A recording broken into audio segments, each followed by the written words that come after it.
So, and I'm going to ask you not to think about it, but rather to feel into it, to gnost it. What are the vulnerabilities of the mind? Now, the mind is very boxed in, very limited. And we're talking here about the difficulty of getting out of the mind. How do we do all this without thinking? Because that's just going to get you more. But there's some cracks in the egg, so to speak. There's a few back doors in the mind. What do you think they are? The first thing that comes to my mind. Yeah. See, that's the difficulty. Even the vocabulary supports the mind.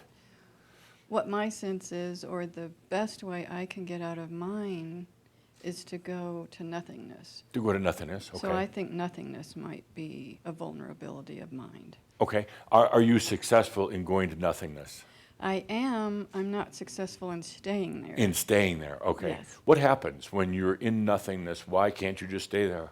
I start thinking about things, and Sure. I don't even realize it, and then I'm really angry that I got out. Yeah, the mind has to fill the void. Yes. That's what the mind does. It has to fill the void. It cannot stand nothingness. Exactly. The mind doesn't understand there never is nothingness. There's just things beyond the mind's comprehension. So when you go into a place of nothingness, not nothing, it is just what the mind cannot comprehend. And it's gonna open the floodgates and fill that nothingness with as much as it possibly can.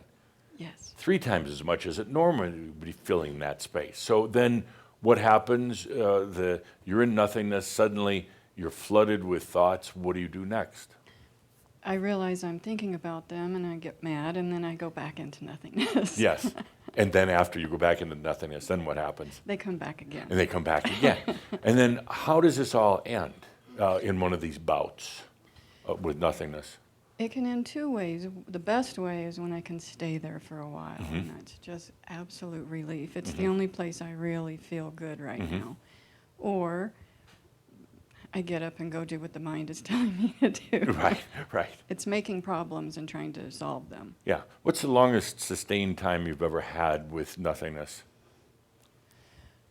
Probably only a few hours. A few hours, okay.